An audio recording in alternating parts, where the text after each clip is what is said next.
Hello everyone here at Launchee. Thank you for joining us tonight online, or as you decided, some of you here in the audience on spot, on premise. This is the second edition of Talent Talks. Some of you I know that have been part of the first edition. With Talent Talks, as we started the series of events, we had a very ambitious goal to demystify the myths of what top talents in the tech sector are actually looking for at the workplace in their job. In our first event in March, just before the quarantine, we spoke about the real perks that rock stars in the tech sector are actually after. In the second edition, we will focus on a different aspect of the local work environment, and namely the classic job search competition between startups and corporates. What makes top talents choose a startup career over a corporate career? And the other way around. Are there any common factors that influence their decision besides money? Is it possible to have a meaningful and impactful job at a large company, and is such really stress-free? And on the opposite side, are startup roles always chaotic and challenging the work-life balance? These questions and others, and I hope also much more which will come from the audience, we will be answering tonight. And for that purpose, we have put together quite a diverse panel of top professionals. They come from different sizes of companies, they work in different sectors, and they are responsible for different business functions. I will start introducing them from the furthest point of just the opposite of me, with Thomas, who is the managing director of Bosch Engineering Center here in Sofia. Prior to his role, he held various positions within the Bosch Group in the areas of automotive engineering, key account management, marketing, sales.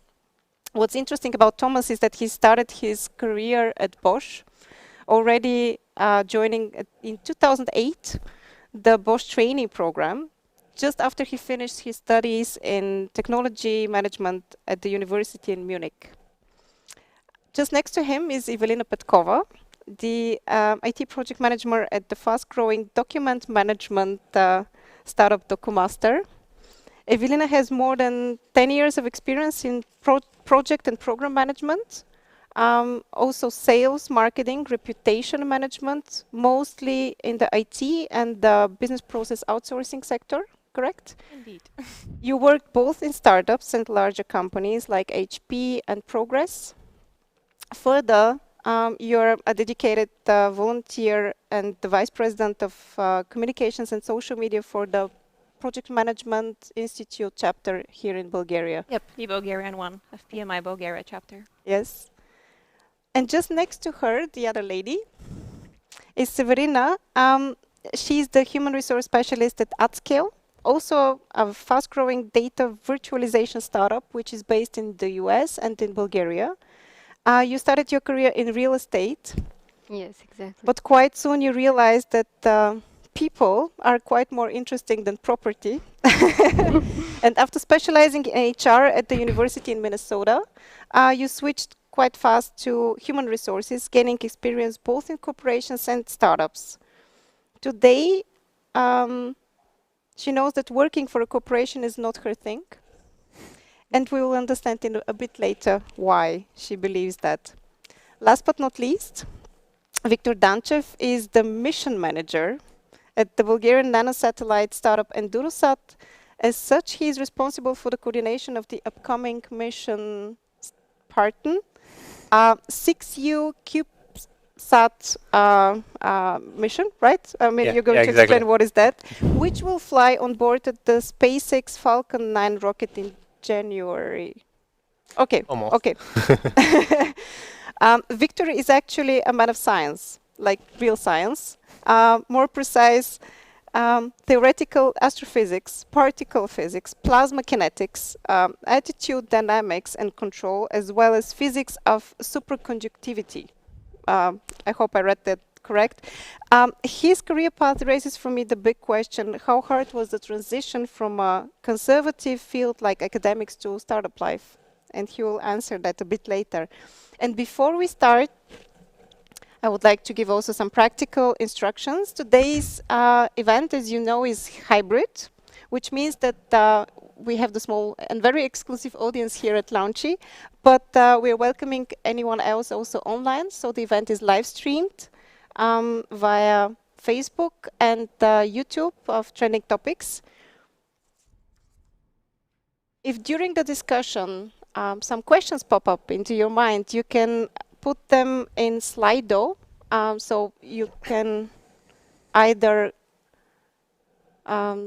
scan the QR code, or you just go on Slido or slide.do and enter this event code where you can put the questions. For with respect to the epidemiologic measures, we will not give microphones in the audience. Sorry for that. I guess you're used to that from other events. And we will kindly ask you to keep your mask also during the event. I would suggest that we start now.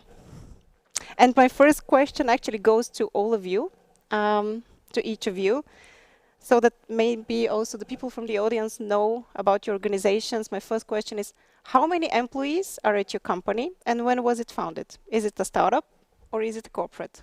Maybe we will start with Victor. So in Endurasat, we're currently 55 people, roughly, and we were founded in 2015. So we are currently, I'd say, somewhere in between. We're not really already a startup, but we're not yet at the corporate stage. So it's, I'd say, Okay. hybrid. What about you, Severina? So AtScale was founded in 2013 in the United States, and the Bulgarian office opens its doors in 2018. We have a little bit more than 60 people in the United States and 60 here in Bulgaria. Okay. Quite balanced actually between the US and Bulgaria. Yes. Okay, that's interesting. Ivelina? Close to Enduro, I would say. Okay. Yeah, Documaster is right now close to 100 people, and we are celebrating our 5th anniversary. Still, we count as a startup. And here in Bulgaria, we are less than 50. So I would say with the close to 100, it's like less. Still, it's easier to explain it. Yeah. I guess it's not that easy to explain the measurements of Bosch. I mean, I try. Well, Bosch is quite old startup. It's founded in 1886. Okay. Bosch worldwide has 400,000 colleagues. And here in Bulgaria, we are having an entity for more than 26 years.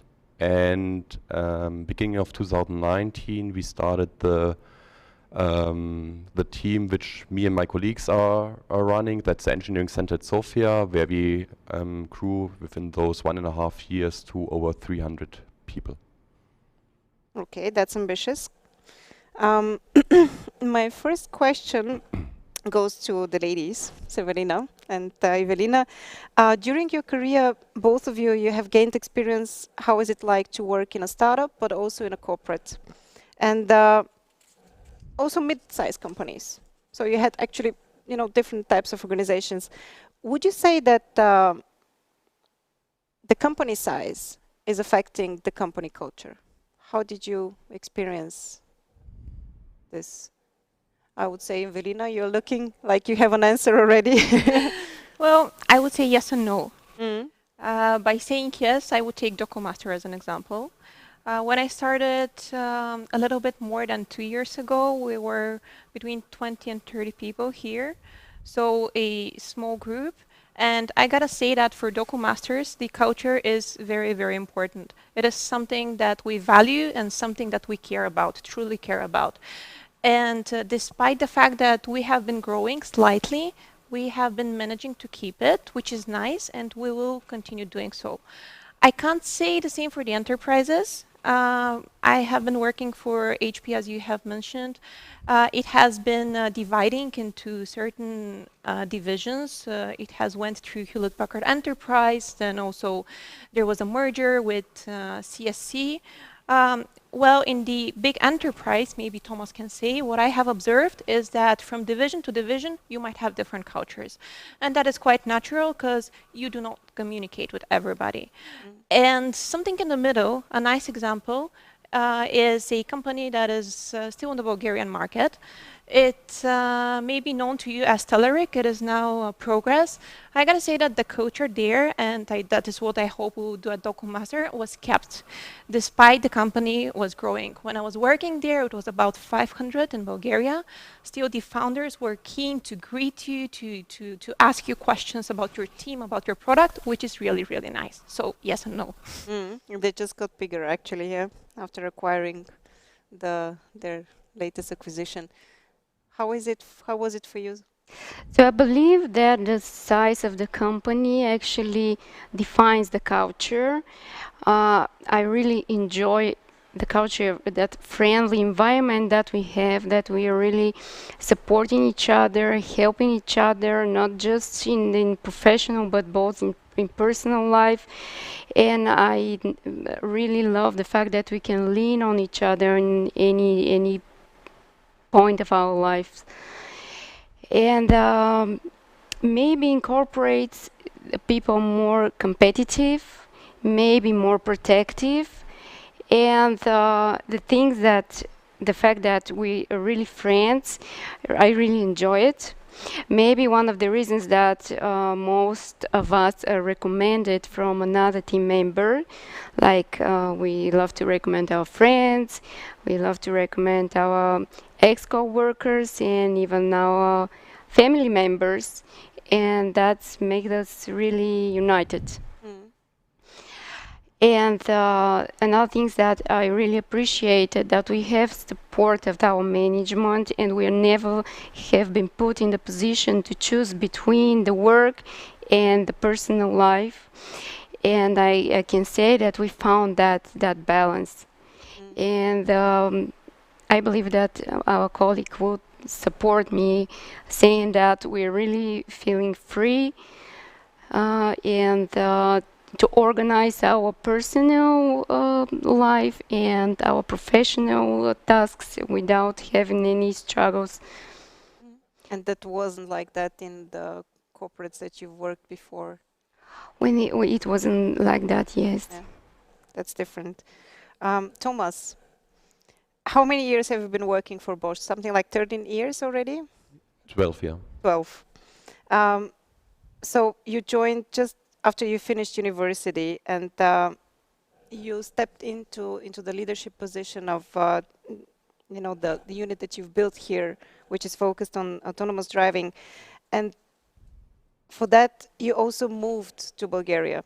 So I'm kind of curious, how did Bosch manage to convince you to take over this job and to make this courageous step of moving into a country that, as far as I know, you didn't know much before you came to Sofia? Well, in the end, what made me decide for Bulgaria is really the people here. I had the chance before coming here to meet with the colleagues I'm working with now, and from the first moment there was like a connection. There was something in the way we talked and discussed with other, which made me be very, very certain that this here in Bulgaria is the right space for me to grow. And what I mean with to grow is, well, as you said, after university I joined Bosch, and 400,000 people, 70, 80 billion euro turnover. These are impressive numbers. But for me back then, what it was for me, it was a large opportunity to grow and to develop my personal skills, but on the other side also to develop something good, which is making the world a little bit better. That's what's driving me. And back then I already was very, very curious and excited about the possibilities and such a big company might offer, and one of those possibilities is of course going abroad. So for me, going abroad was never a question of how, it was only a question of when and where. And when I decided together with my partner that we would like to go internationally, there was this offer coming from Bulgaria, and as you said, I really didn't know much about Bulgaria. Yeah, I flew in here, it was September, a very ugly September day, it was raining, it was foggy, The taxi driver from the airport to the city center was shouting to me and I didn't know why. No? But in the end I managed to meet with my future colleagues, and as I said, from the very first moment it made click, and that was for me the decision, that's the right place. Because I'm convinced that what we are doing here, building together an engineering center for automated driving, is not really corporate, but also not really startup. We started with a team which is already working together for some time, and we grew it quite fast to the over 300 people I mentioned before in 1.5 years. We do this in a corporate environment, so we have like the benefits of having funding, we have the benefits of proper processes, and so on and so on. But on the other side, this team is working together for such a long time, we are sticking together, and it's also kind of an startup culture. We are trying to combine the best of both worlds. This corporate world of Bosch with 400,000 people, experts, a lot of know-how, and this team here in Bulgaria with now over 300 people sticking together, helping each other, and really having fun about what we're doing. Thank you. Victor, you have this academic background, which is very impressive, I have to say, and you actually are continuing on this path. You're currently working on your PhD. Yes. Academics offers one, in my experience or in my view, rather conservative, safe, structured career path. Can you elaborate a bit more? What is a mission manager? And how did you decide to join a dynamic startup as EnduroSat, coming from this very different world of academics? So first of all, I'm going to answer the last question. I didn't really join EnduroSat coming out of academics. I sort of joined EnduroSat during my academics. And in a sense, I actually came from the educational program of EnduroSat. So EnduroSat, maybe to some people's surprise, it comes from an academic but very, very competitive program, educational program called Space Challenges. And EnduroSat is just 5 years old, but the educational program is actually 11 years old already. So actually EnduroSat came out of the educational program. And one thing that I really enjoyed, and the reason why I went into it, was because this educational program, while it was related exactly to space and technology, and it was the first practical program I've seen of this scale. We literally had to build a prototype of a technology in 8 weeks. So it's something like a hackathon, but you're literally given resources and you're told, build me this. And actually, even today, a lot of EnduroSat's employees, they come from this program we've made. And currently, I'm also coordinating this educational program, Space Challenges. And I must say that this is the thing that most of EnduroSat's culture is actually that. We have a space challenge. We need to build something. We know where we're going. We want to make the world a better place. We have a vision of how to do it, hopefully. And we try to make people better in this way. So we really believe in learning, and this is the reason why back then I was just impressed by this kind of huge amount of effort. So I started very early, doing some projects, working a little on this and that with the space challenges, and little by little, of course, after internships in EnduroSat, it grew to more and more responsibilities there. So I must say that the reasoning was that it really drove me to achieve more. So it's this kind of challenging environment was really for me, and still is the way that I can achieve much more. So this was the reason. Now on the topic of mission manager, it's if you look it up, probably it's not what I do right now, because come on, we're still a startup. For me, it's the person who must ensure that these satellites work. That's it. So the amount of resources, the amount of people, we have a lot of interfaces internally. We are young, but we already have our procedures, because especially in space, if you don't have your procedures, the chaos can never be complete, because people just don't care if you don't pass this test, you don't fly, and so on and so on. So for literally right now, my job is a kind of an interface between our management and our sales and our engineering, and in a way I'm trying to get the best of both and to make them talk to each other better, and of course for us to achieve and to help our clients achieve their missions, because we believe that our clients are the people who really make the world a better place. We just enable them with what we do. Well, I still envy you for your business cards. I love the title. I'm going to my next question, which I would like to address all of you. The global pandemic has changed dramatically the way we think about work and the way we also work. It changed our working environments. And especially in the tech companies, adapting to remote working and distributed teams has happened really fast. And it continues to happen. Along with this trend, we somehow like the human connection. We chat at, you know, at coffee in the kitchen. We start working with people that we have never met in person, which is also new. How difficult was for you in your organization to keep the engagement being physically distant? And would you agree that now in this post-COVID working environment, the impact of your work, the purpose of your job, and how much you enjoy doing your job has increased in meaning? Ivelina? Well, in our case, I think that COVID and the pandemic did not impact us that much, even though, yes, we are not able to go to the office, for sure, which we very much enjoy. For those of you who have seen our office, it's very nice. It does have the rooms with the beds and the nice kitchen and everything. And it is a pity that we cannot go there. It is also a pity that, for example, I cannot play a piece of music before a stand-up so that people can hear it before coming. It's a pity that we cannot pass on a talking token between ourselves while actually being on the stand-up. It's a pity that we can't gather, but because people are open and are willing to discuss and continue to be open, the chat and the conference tools that we use have enabled us to do so. And I think it's the culture that has helped us do so. Up to the second part of the question, I don't think that I have lost the purpose, if that was it. My question was in a sense that I have this feeling that if you don't like your job, because before that maybe we went to the office because of the colleagues, we were also part of a group.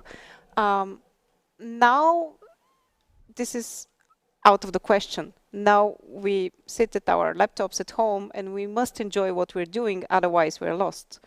Would you agree with that? Or is it somehow also being part of an organization, part of a community that keeps the engagement in the organization? I think that, yes, it's being part of a community that keeps people together. And also, we do different activities. Actually, our HRs do that. Fridays, gathering together, telling stories, trying to figure out which beer is what after they have shipped us beers, which is really nice. So I believe a team is keeping together as a team even throughout COVID and after the pandemic and during the pandemic, actually. Okay, so physical distancing has not been hindering the engagement in the organization? Engagement, not. No. How was it at AtScale? Okay, you can actually answer the question from a very different perspective because you're in HR. I will share my experience. I actually started my work in AtScale in the beginning of March. So I visit our office just once, and the very next day we had to close it. So in the beginning was, wow, what's we gonna do now? But the truth is that, yes, the beginning it was difficult for every one of us because it's something new. But we managed to organize our work really good, and I can say that we are now even more productive. Yes, I miss those talks late in the afternoon with the colleagues, but the truth is that we communicate every day. We are making a Zoom calls, we are putting the cameras on, and phone calls, and we keep in touch. I even have to say that we managed to double our team. Since March, we were 30 people, now we are 60. And so you onboarded 30 people in remote work? Yes. Remote mode. Wow. With the help of the whole team, we work, as a team, helping each other a lot, as I mentioned in the beginning. So I am not. I can say that COVID does not change anything for me. I love to communicate with people, and I'm still communicating with all of our peers each and every day. And we are really keeping being that friendly and engaged with the company. Thomas, you mentioned that as you started in Sofia, it was the team that drove your decision. How was it for you during the COVID situation and social distancing? Are you still in remote mode? Yes and no. So we are right now working with a maximum of 20% of our people at a maximum at the same time in our office and 80% working from home. And it was a big challenge for us, and it honestly is still a challenge for us, yeah, because I mean, we are here in Bulgaria with the engineering center, with the Bosch Engineering Center for 1.5 years, so it's quite a new organization. We are still onboarding people. Every month we have around about 10 people starting with us, and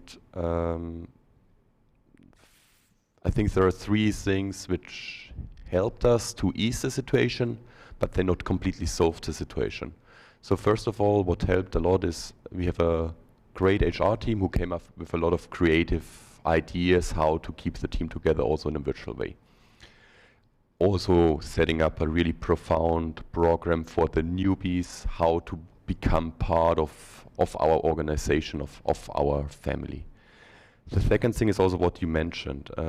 Some of our people, or the majority of our people, are working together for 4 or 5 years, and some working together for over 15 years. So these are like ties which will not break if you don't see each other for half a year. This helps really a lot. Yeah. And number 3 is also going in the direction of purpose.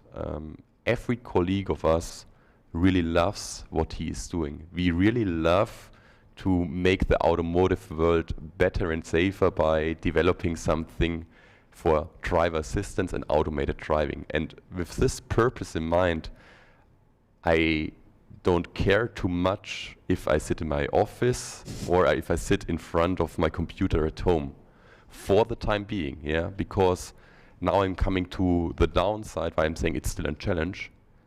I miss my colleagues. I miss hanging out with them, having lunch together and coffee, having a beer afterwards.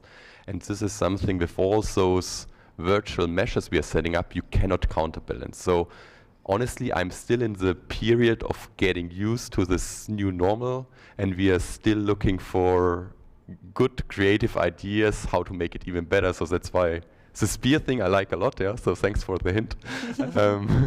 We might introduce this, yes, I know. We might introduce this as well, and also, and I think that's really, we have to keep our minds open, and we have to change and also watch very, very carefully what is happening with ourselves, what is happening with my colleague next to me, what is helping, what is happening with our project. So I think we need a lot of more awareness when you are in this more remote mode. And with this, we are positive that we will master the situation, but there's still a way to go. Yes. Victor, how do you build satellites in remote mode? Yeah, so in our case, we could never be fully remote, of course, because we have some mechanical and hardware tasks, but we are in a very similar mode as actually as what Tom described. And I believe that actually COVID in some sense might have even assisted us in setting up some procedures earlier than we would have, because having to go home and having to work remotely, it makes certain communication easier if you introduce additional procedures. So it might actually have been an engine of change, especially for some digital tools which otherwise might have taken longer. But overall, it didn't really impact us. This is very lucky for us. The satellite business luckily was not impacted, because in these times it was even more necessary. And in our company, we don't have an HR, by the way, so you're aware. But we also managed to double the team since March. We were about 25, 26 then. Now we're maybe even 55. I stopped counting because we grow a lot. But we also managed to do this doubling. It was certainly interesting having people working with them for a few weeks or a few months, and then meeting them for the first time personally.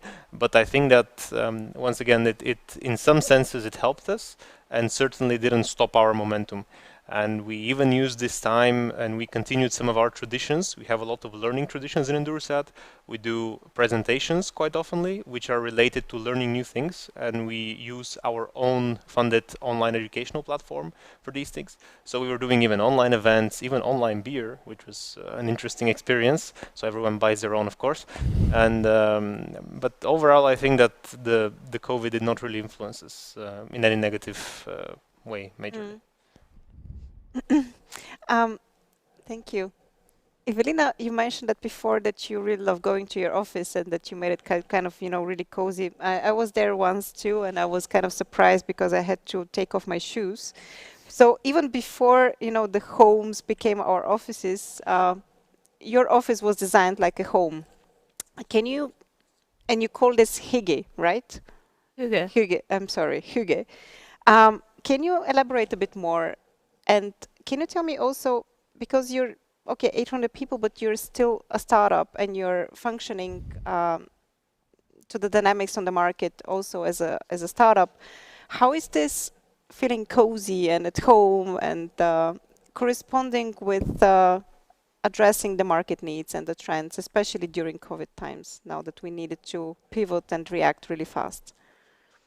Yep, so indeed, the office is a nice one. I would say answers the idea of Hygge. I'm probably not pronouncing it correctly enough, as it's a Norwegian word, and I only speak a little bit of Norwegian.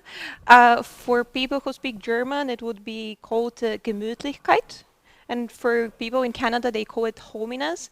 As Mike Viking, who is a Danish guy, says, he's a book author and the CEO of the Institute for Happiness Research in Denmark. As he puts it, it's not about things, Hygge, it's about the experience and the atmosphere.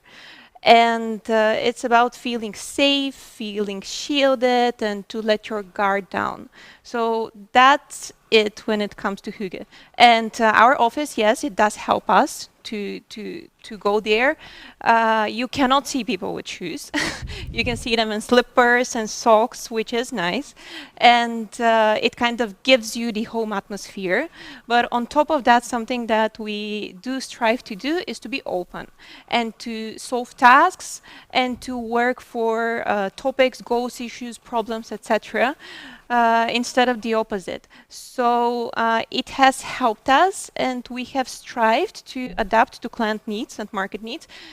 Everybody has to do that, actually, enterprises as well, not only us. So I can only say that it has helped us to be together and to solve those in a more, in a better manner. Mm-hmm. Okay. So in a way, this Hygge culture. You're getting better. Oh, I'm getting better. Yeah, I speak a bit of German. It's keeping the cohesion in the team. Would you say so? Yeah, and to feel good, to feel at home, to feel if you want even welcome to share feedback, which is also very important for us. So yeah, to feel good and in your shoes, if I can say so. Let's go on the other opposite, maybe. I mean, you can correct me, Thomas. So typical for large organizations, especially if they're German, like Bosch, I would expect that well-established processes, best practices, hierarchy, and hierarchical structures, I never really learned how to pronounce this word, are, part of the DNA. For professionals who do not want to work in chaos, this can be a perk. But at the same time, this specific might be also an obstacle for innovation. Would you say this is true, or is it just a myth? And being in charge of a unit that focuses mostly on inventing the future of autonomous driving, how do you foster innovative mindset at the Bosch Engineering Center?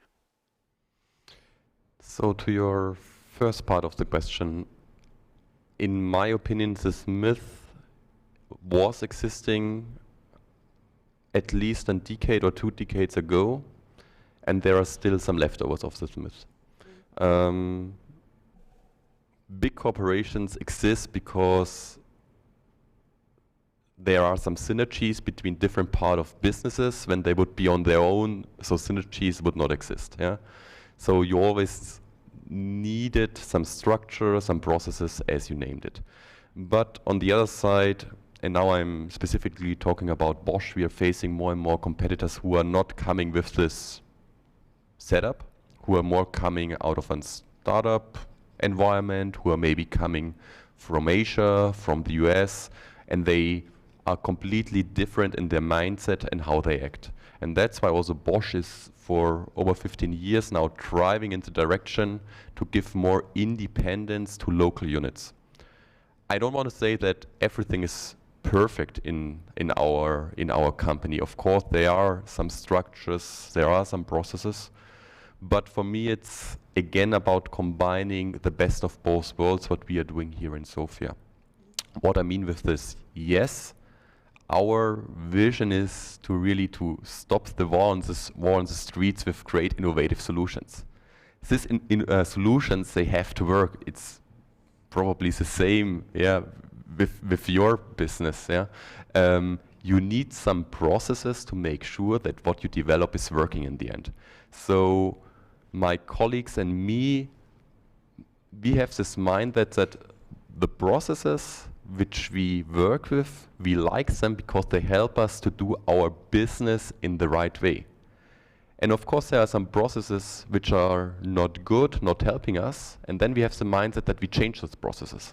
Yeah? We make them better so that they help us to do the business in the right way. So that's the first important thing. The second important thing is, how do we foster innovation? And we foster innovation in a way that we are making up freedom for each and every colleague, telling him, be innovative, that's what we want to reach, but how you reach the way, it's up to you. And we foster this with providing a nice environment, like nice offices, a lot of openness about our targets, what's the current situation, also what are hurdles, and also to really ask the colleague, what are you need? What do you need? What are you asking for to be innovative? And then also, of course, we also set up some very specific programs in the terms of development, in technical skills, but also in personality skills. We have set up a nice program for an innovation process where people can apply with their own patents and also bring in their ideas. And with this scaled approach of company measures, company framework, and also startup thinking and startup activities, I'm very convinced that we get the best of both worlds. Can I throw this question to you, Victor, as well? Because I thought that maybe it's a nice comparison. How was it? How is it for you to? Is it? Do you experience the setup at Endurasat sometimes maybe too messy? Would you like to have some more processes and some more structure? I would use a phrase which Gentry Lee, he's a system engineer of NASA, he used this phrase to describe NASA prior to the Apollo mission. He said controlled chaos. So I would use this phrase in a sense that we have been really in the beginning, we have been completely one floor structure with everyone talking to everyone. We have only recently had in the past 1-2 years really had to make a hierarchical structure, as you say.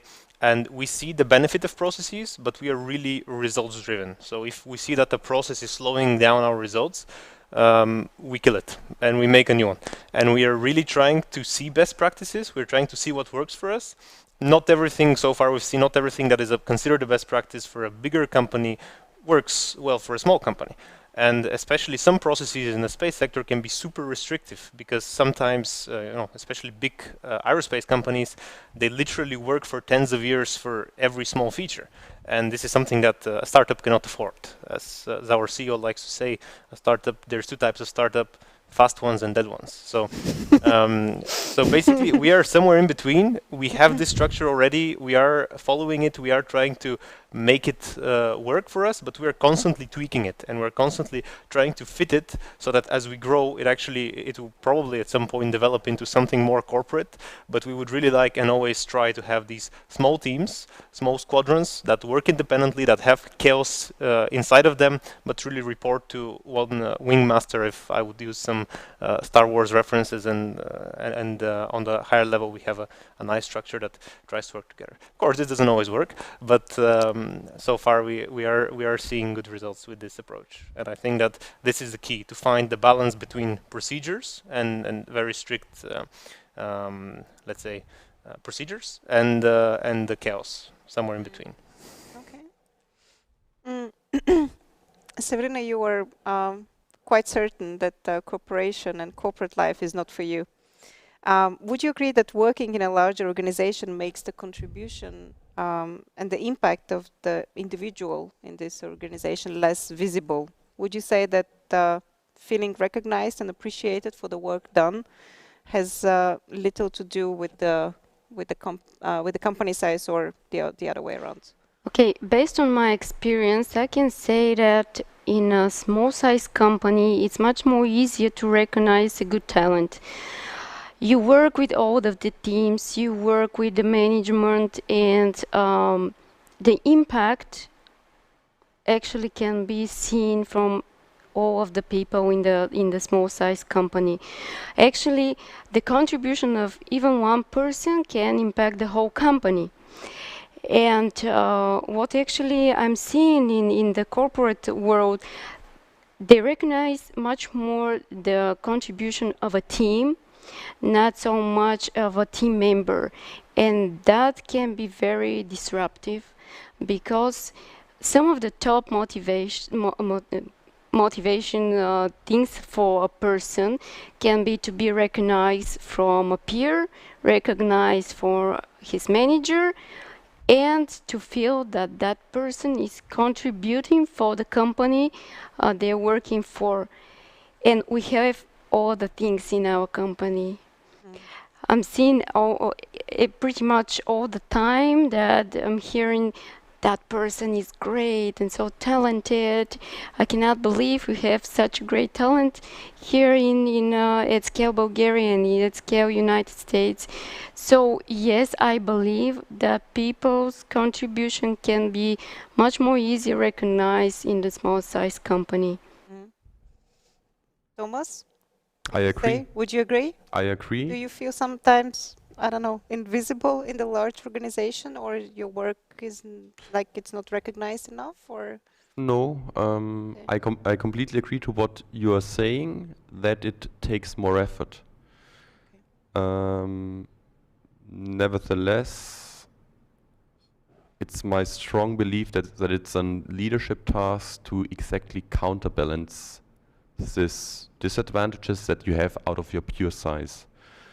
So my colleagues and me in the leadership team, we have together the clear prioritization that we want to create very innovative solutions with our family, with our team. And of course, we also want to do good things for Bosch, we want to do good things for the local market, for Sofia, Bulgaria, but the clear prioritization is about innovation and our team. And this means that we put our colleagues in the center of everything what we are doing, and we explain to everybody what we expect from him, but also we listen what he expects from us, and we go in a dialogue about what are responsibilities and how do you contribute, how do you drive this overall mission of making the automotive world safer. That's the first thing, to really be clear and transparent what's your contribution. The second thing is also that we always take the performance of our colleagues not as something granted. Yeah? We really, one of the nicest things I liked about my job is saying thank you to the people who really do the work, and they do it in such a great way, especially also, as we discussed before, through the pandemic time, sitting at home and having not so much distraction from the pure work in front of the computer. And this is something what I value so much, and I allow myself to say that also our colleagues see this contribution which the leadership team at Bosch is doing to value them and giving us back the feedback that they like working with us because we really put them on the stage and you are the heroes of our great products. So recognition, appreciation is maybe still possible, but it moves in a way to the middle management or other leadership positions. It's of course all the role of middle management, of team manager, and so on. But nevertheless, it's also the role of every management level. Yeah, I know what the people are really performing because I see the projects, I see the results, but I also talk to them in the kitchen, in regular meetings, in reviews, and so on. I know what great work they're doing, and I appreciate this. Victor, being part of a startup means often working on a product with a transformative mission. Mission is here the word, and carrying a strong sense of purpose. But as often as that, this comes along with a significant amount of messiness, working long hours. In your position, you're very much in charge of alignment of different teams, and also the alignment between the teams, I would guess so. Would you say that certain amount of chaos is necessary to drive innovation for transformative ideas to develop? So I wouldn't say it's necessary, but I would say that in certain situations it can be helpful. So it can be used. It's not always, it has, as everything, it has its positive and negative effect, but it can be used.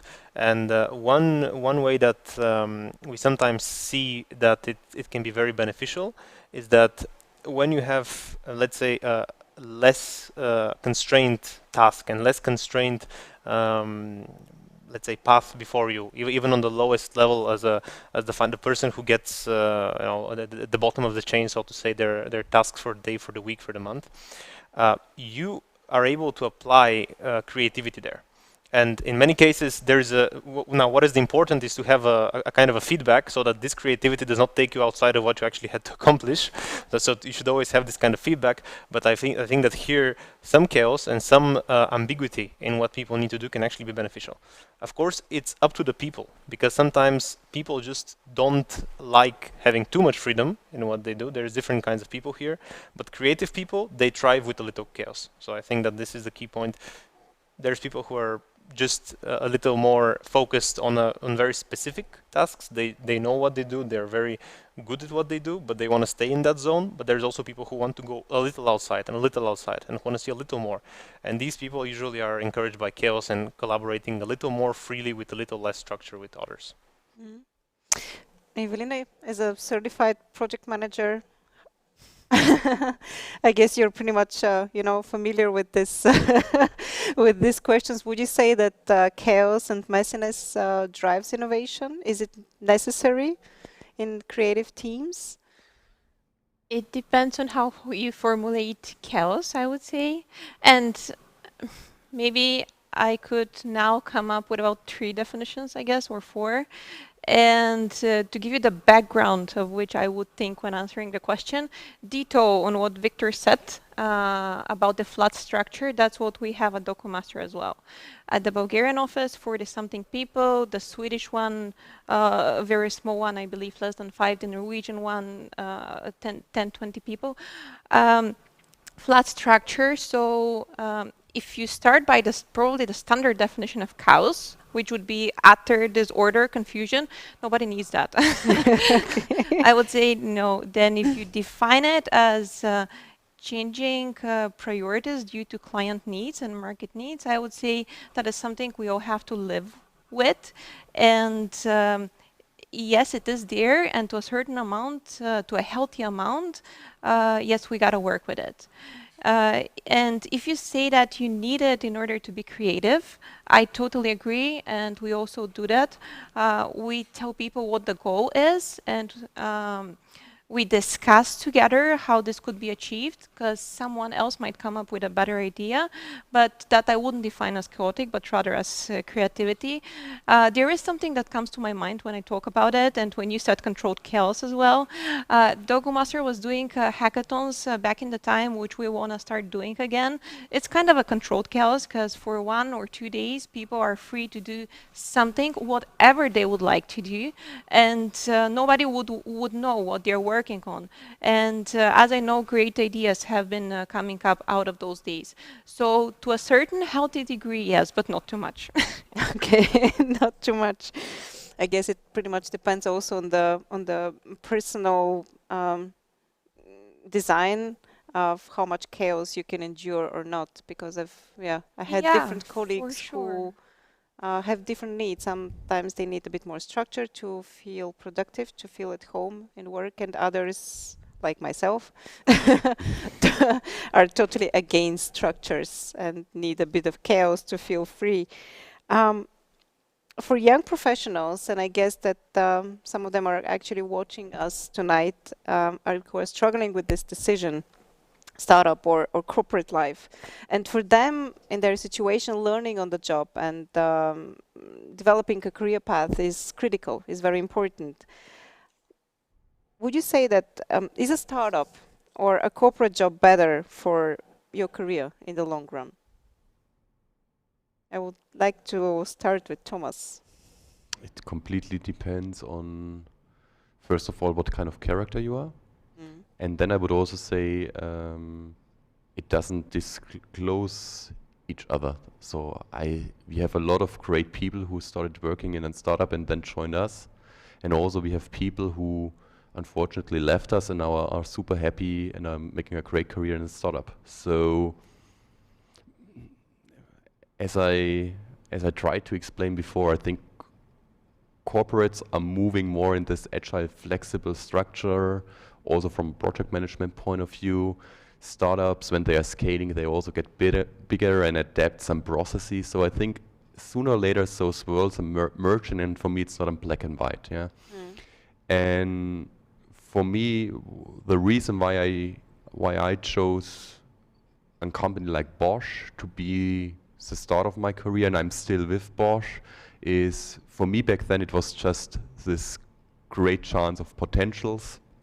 Being able to do different functions like sales, engineering, marketing, automotive, industrial products, consumer products within like one company working. I was in the US, in Germany, now I'm here in Bulgaria. So this for me was like the trigger, but it was my personal trigger where I said like, okay, this company is offering me so much combined with cool things where we make the world better. That's my motivation. And my recommendation to every person out there who's right now in the moment of having to take a decision is really look on what's motivating you. That would be my first question. And then the second question is, don't look so much about companies, startup, but really look to the people you will be working with on a daily basis. Do you match with those people? And if you have the motivation and the right guys around you, then give it a go. Severina? Startup or corporate life, which is better on the long run for the career? So you can learn a lot about the business in a small company size. You have so broad overview, you know what is happening and why it's happening that way, which can be really really helpful for someone that just begins their career. And something that they're gonna learn is that teamwork is very important. because yes, we value the individual's contribution, but we can reach our goals only if we work as a team.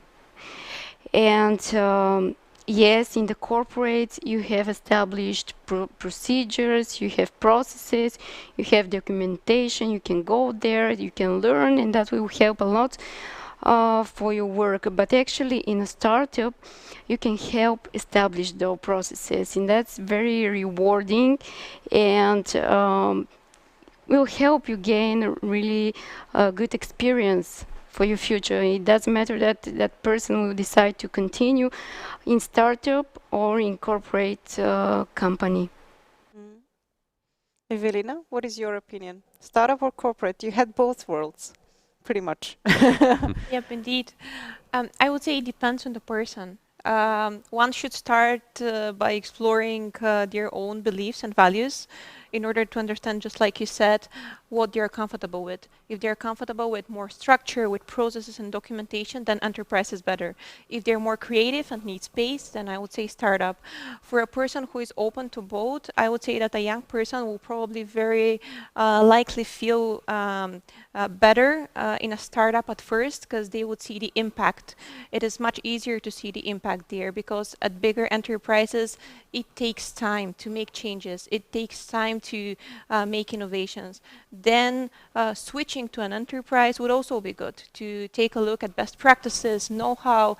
There is a lot of new stuff and qualitative stuff there as well. And at the end, why not go back to the startup in order not to do something that the enterprise has done and you didn't like? So it's not black and white. One can mix and match, but for sure has to look on what it is that they value in order to choose correctly. Victor, what do you think? I think that both for people, so absolutely agree first with what both of you said, and of course with you as well. I think that since I'm last, I should just say that I agree. But I have one original contribution maybe, that I believe that the two are merging into each other at some point, because no startup will remain a startup for 20 years. Either they're gonna go to something like a corporate or okay. So I think that with people is similar. People who really like to learn, people who want to know and who are curious to go again. It's about, I imagine it as a kind of a bubble of what you can do and what you want to do, what you want to learn. And there's people who like the interface of where they are and where other people are, and they want to go a little outside, and they want to know more about what lies beyond what they normally do.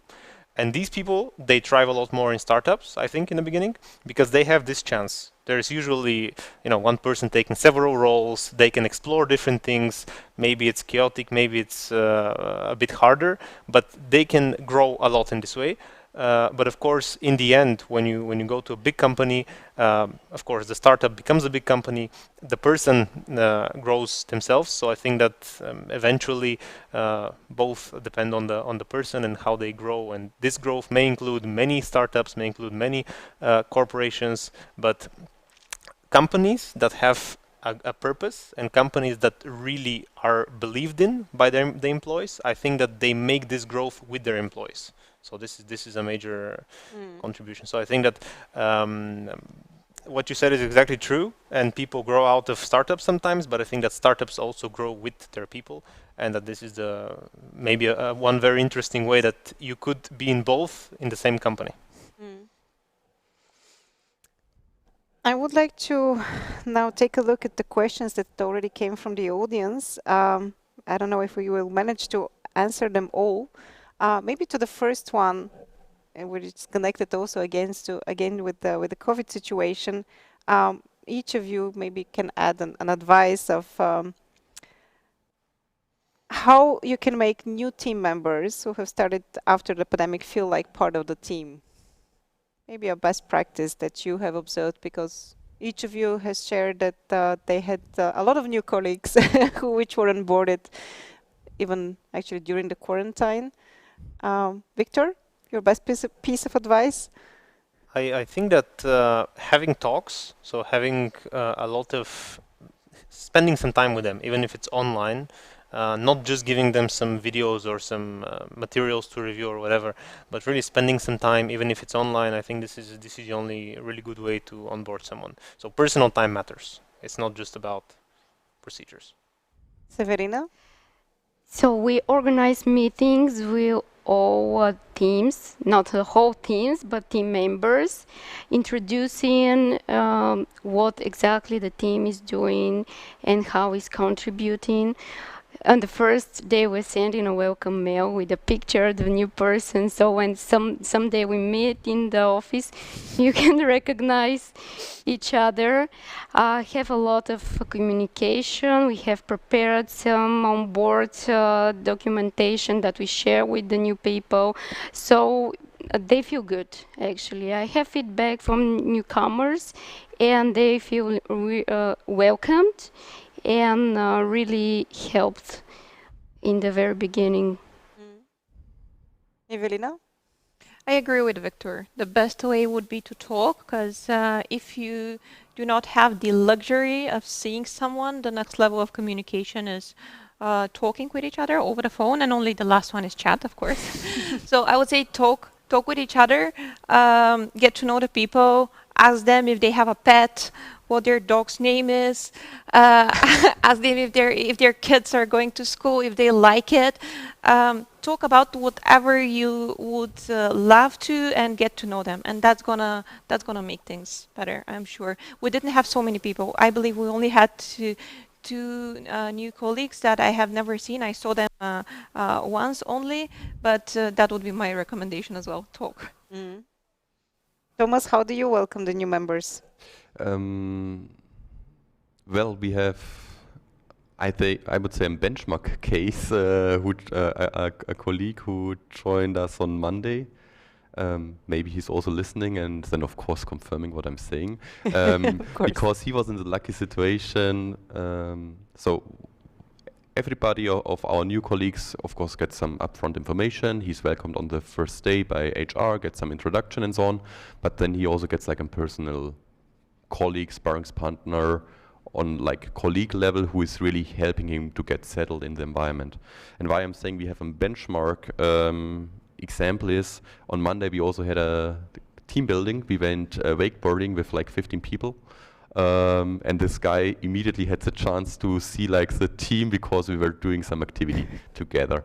And I'm not mentioning this because it's like a standard case, but I'm mentioning this because my idea is I think it will be very, very hard for quite some time to get together all of the people in one company when you're bigger than, let's say, 30, 40, yeah, just because of social distancing. And the clear priority must be on health and keeping the people as distant as necessary.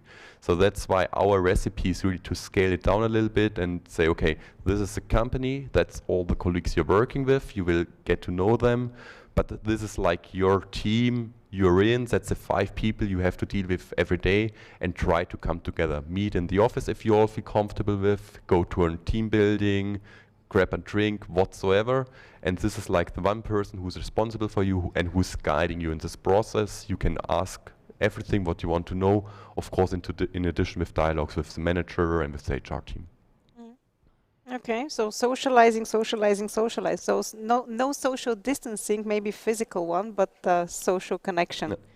Okay, I'm going to the next question, which is also kind of interesting, and it goes more to the startup companies.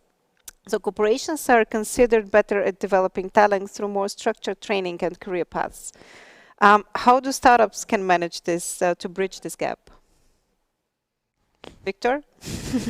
Well, in our case, we have a lot of, as I mentioned before, a lot of studying opportunities. We actually try to encourage people to put a lot of initiative into this, and whatever is their interest, really whatever is their passion and whatever they want to go, really to push them in that direction and to help them develop themselves in that direction. So we do this through allowing them to have courses. We do sometimes ourselves internal courses. So we do a lot of learning and sharing in between ourselves. So this is a very nice thing that I believe in our culture. If you know something and if someone else in the team wants to learn this, you teach them. So this is something that we do a lot. And of course, in a startup, this is relatively, with a few people, it's relatively easy to do. With a bigger team, it probably gets harder. But I think that the structure of learning is not always the best way of learning. Sometimes the person's passion and giving them the resources to follow their passion into what they want to learn eats structure. What about climbing the career ladder? It's kind of impossible in a startup, or no? That's not true. Okay. I would personally disagree, especially because sometimes you are allowed in a startup to move into neighboring fields more than you would normally. So I think that you are allowed to show skills such as leadership skills, which originally may not have been known that you possess. You are allowed to show them a little more, I think, in a startup, or at least in a small team. This also applies, I think, for a small team neighboring other teams in a bigger corporation. But yeah. Severina, Can how you would please repeat the read? question? Yes, Of course. Corporations are considered better at developing talent through more structured training and career paths. How do startups manage to bridge the gap? Okay, we have internal trainings. We have great professionals. They love to share their experience, their knowledge. That's very helpful. We have a lot of videos uploaded and shared with the whole company that we share with the newcomers, and we support every team member that decides to learn something. Actually, the companies cover the expenditures, so we are happy when someone decides to learn something new and really encourage them. Okay. So maybe it's not that big difference, because yes, the corporates has internal trainings too, but it's very important for us to develop our talents. Okay, this is moving fast. The next question is also kind of... Can I just jump in here? Something that I missed to say to everyone, actually, because we are always so focused on discussing internally what happens that I forgot to mention to all of you. Yeah. We don't actually only have trainings internally. We even have about 150 hours free and available to everyone about space. So if you are interested, we actually have, and we are supporting one of the biggest educational programs about space. It's called Spaceport. So if you are interested, go to spaceport.bg. So I think that the logo here is very thematic to to the Spaceport, and check it out. We have, since we've had a lot of guests from all around the world, from organizations like NASA, like ESA, Stanford, and so on, we have filmed these people and we have uploaded this and made it into a big online portal, like a game. Internally, we have a challenge in this, apart from everything else. So every week, actually, employees from Endurasat, we check their scores in this game/learning experience. But it's also free to everyone else. So if you're interested, we'd be happy to have you as our learners. We have about 18,000 people from around the world right now in the platform. We can add this information afterwards in the communication. Thank you for that. So the next question I would try to combine two questions, because I think they address the same point, and it's pretty much on work-life balance. Where is work-life balance achievable? Easier in startups or in corporations? And I also kind of, like the opposite, the next question, which is kind of, the opposite. What is the recipe for surviving from burnout in the startup ecosystem? So how do you maintain this work-life balance? How do you maintain this hygiene in the work so that you don't burn out? Is it easier in a startup, or is it easier in a corporation? What do you think, Thomas? I think there is no difference, because as we together discussed before, if you put purpose to what you're doing, if you know what you're working for, what your target is, you don't care if your framework is in startup or in corporate. You will work as much as you think you need, and I think then it's up to everybody to keep the balance. No? It might be a little bit easier in big companies, because there might be, I don't know, if I'm responsible for let's say sales and marketing, maybe in a startup I'm the only guy and I have to create turnover, and in a company there are like 5 other people who I can say, hey, can you help me with this and that? But in the end it always comes to self-responsibility. how deal I with my work-life balance and how much do I decide that I want to work. Ivelina, what do you think? I agree that it depends more on the person than on the company. And in our case, I believe we're a little bit more lucky than the others because we have the chance to learn from the Scandinavians. And they're for sure a great example. I can say that there are people who, when it comes to taking a kid from a kindergarten, we know it's important. We deal with that. You wouldn't schedule a meeting at that time, and I for sure admire their way of doing things. And if you have to do something that urgent, well, I have seen that you can spend your 2 hours with the family now while it's probably dinner time, and then do something afterwards. But I can't say that I have felt stress, and I can't say that at Documaster my work-life balance has been hindered in any way. So for sure it depends on the person and how one handles it. So be open, and yes, the Scandinavian way is a great one. Severina, what do you think? I can share my experience. I had a great struggle with that life-work balance in one of my previous companies, and that was really stressful for me and all of my co-workers. But something that I really appreciate here in AtScale, that we have flexible working time. That means that I can go to the doctor, I can go to pick my kids from the school, and if I want, I can work in 3 a.m. The thing that is, the work should be done, it doesn't matter when. So in the day, I can do my personal things if I need to, and my work does not struggle, and I do not feel stressed. So I think that this is something that I really appreciate. What about you, Victor? Yeah, How close are you to burnout in the startup? Depends on who you ask. So yeah, I absolutely agree. We have a very similar philosophy. As I mentioned previously, we are very target oriented.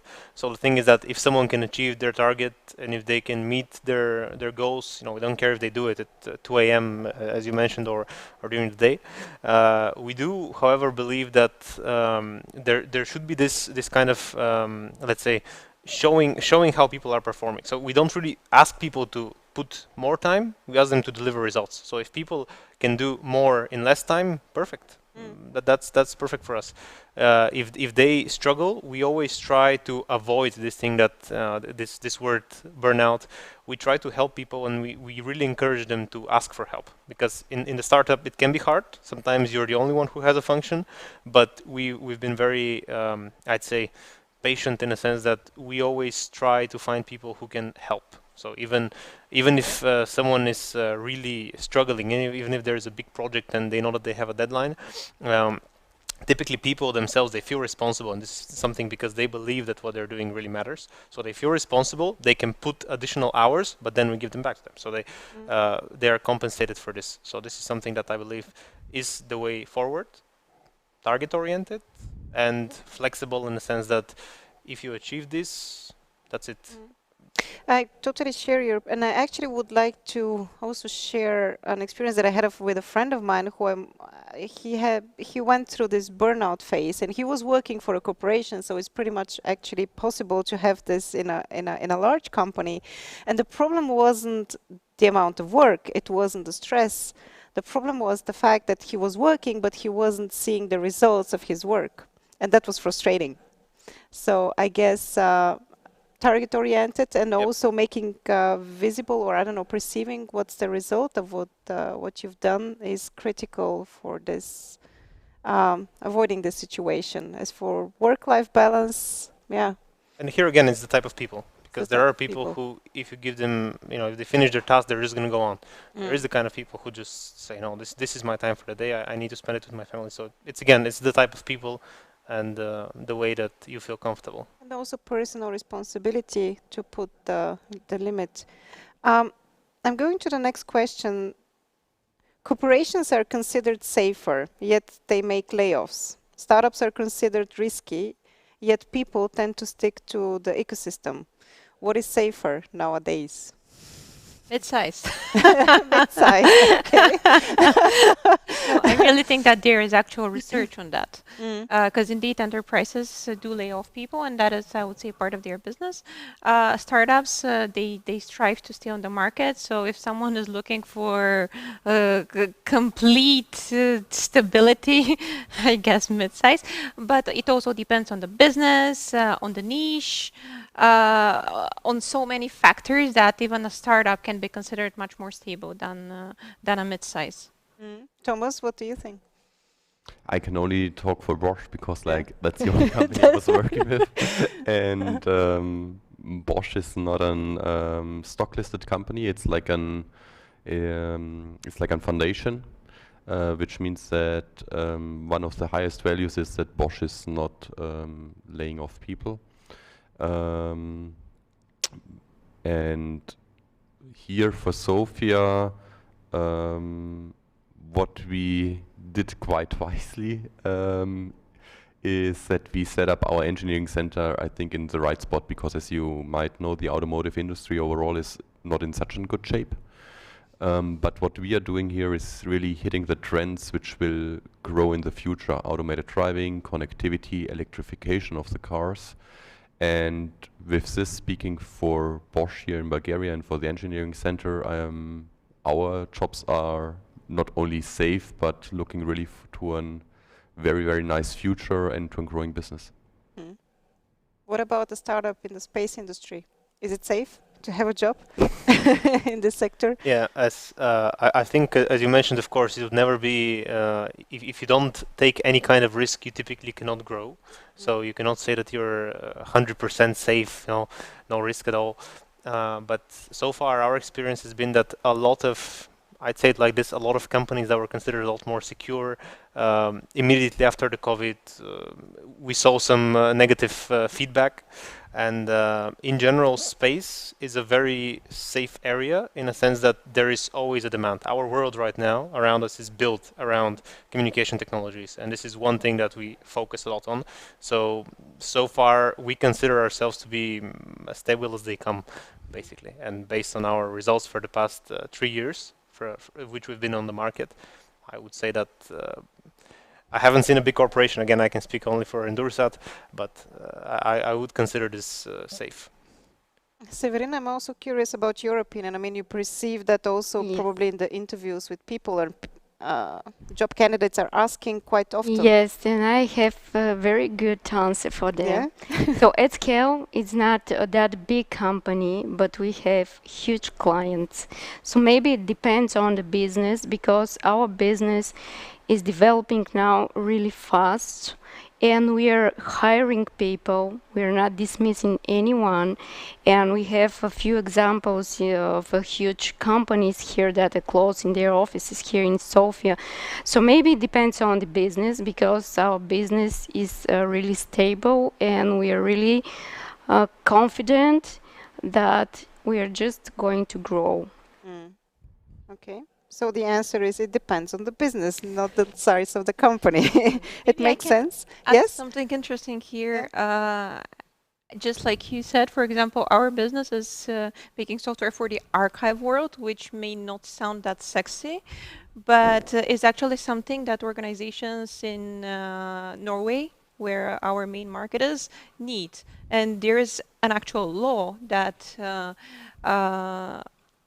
has to be followed, and a standard called NOARC, latest version 5.x, and that is what I would also call, just like you called space stable. So that's why I also said depends on the niche.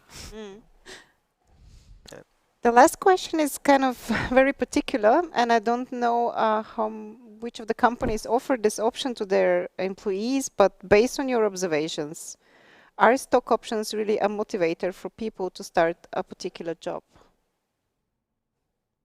How is it at EnduroSat? Do you have this option for employees? Yeah, so at EnduroSat we have this option, but it must be deserved. So Yeah, it's not something that you that it's course. and this is how we believe everything should be. So you should prove yourself to get to that. Yeah. I wouldn't say that it's an immediate motivator, especially depending on how easy or how hard it may be to get these. But I believe that there is also motivation because people know that they're actually working every time that the company is growing and gaining and becoming bigger. They know that they're also gaining with it. This, of course, is true also on salary level, on way of life, and so on, even without this stock option. But I think that it can be beneficial for some people. But once again, if your culture and if what you believe in is set properly, and if the people really believe in their goal, this is just a side bonus. It's not the main driver. It's not the main driver. I don't think it's the thing that converts, let's say. Okay. I also believe that the stock options are not the main motivator. I'm seeing the IT specialists, they're looking for something interesting to do, to work with the new technologies. And I've seen people that are leaving the corporations and joining our team just because of the technologies. So maybe it's not that important, the salary and all the other benefits, but what you can learn actually from your job, because that is what is important. You're going to spend your money, but the knowledge will last. Okay. What do you think? Do you have this option at Documaster in some Yes. way? Yes, you Yes, do? we Okay. do. I would say atmosphere is more lucrative for sure, work atmosphere, but at least in my opinion, having the chance to take part in such a program, in our case it's called an incentive program, but yes, to buy stocks is a great way to actually take part in the company. In our case, yes, you do have to deserve it. You gotta be an employee of the company for at least 6 months. To be able to take part in the next round. And as far as I know, all of our colleagues are taking part of it, in it. And this talks to me that it is probably very interesting, just like I perceive it. I perceive it as something nice, very, very, very nice, because not all companies do that. Okay. What about Bosch? I have to admit now I don't know the corporate structure of Bosch. Are you a public company? I guess so. Well, we are not stock listed. We are a private company. Okay. We are, at least for speaking for Germany, the biggest foundation. Everything what we earn, like all our profit, is either reinvested in the company for future innovations, or the foundation is using it for good causes like poverty, education, you name it. That's why, unfortunately, we don't offer stock options, but fortunately, I think we are paying back in another way. That me personally, it motivates a lot that I know that the money which I work for hard is causing something good in the world, yeah. That the profit is used by the foundations. That's motivating me a lot. And speaking here for the Bosch Engineering Center in Sofia, I will rephrase it a little bit and talk more generally about compensation, financial compensation. We pay, I would say, good competitive salaries, yeah. But it's not our main focus. Our main focus is really the purpose of work to create those innovations, and that you have the chance to work together with a great team, a family, on fantastic things. This is really like the two things which we are pushing and where we put our focus on. And of course, although the money, it has to be okay because, yeah, it's an hygiene factor, yeah. But the two other things, innovation and team, family, that's what is more important from my perception. There is this nice German word, Existenzminimum. Yeah. Very good. Thank you very much. Before we finish, I would like to thank to each of you for joining us tonight. I really loved your answers, and as we figured out, it's not the company size that matters, it's the company culture, I think. I would like to summarize it like that. And you can have a comfortable, a cozy, motivating and innovative corporate culture in a startup, in a corporation. It pretty much depends on how do you establish that with the team, with the people who are working there. So it's we can focus a bit more on the human part. During COVID, after COVID, before COVID was that, I guess that those companies who did their homework on paying attention to the human factor, they managed to go through the pandemic a bit easier. Others were more or less forced to do that during the pandemic. But we remain the same. We remain still social animals. Yeah. The whole discussion has been recorded. Of course, we'll put it on the channels of Trending Topics for replay. You can watch it and rewatch it again. You can also send us your feedback, critics. You can also go to the polls on Slido, and you can vote which should be the next topic we should be discussing in approximately a month. I believe that we will do it in the same constellation hybrid, so you can join us in person, physically. You can go and watch us online, whatever you choose. And I think that's it. Maybe you would like to say something at the end before we say bye, at least to those who watch us online. Thank you for having us. Yeah. We wish Launchee, as this is my first time at Launchee, we wish Launchee a great culture, as we see that it's a great place. This is something that maybe I should mention again. Thank you, Launchee, for hosting us. You did a great job yet again. This is the place where you have to be if you want to do online events. It's our, I don't know, like third experience already. And bye to those who watch us online, and to the others, let's have a beer. Thank you.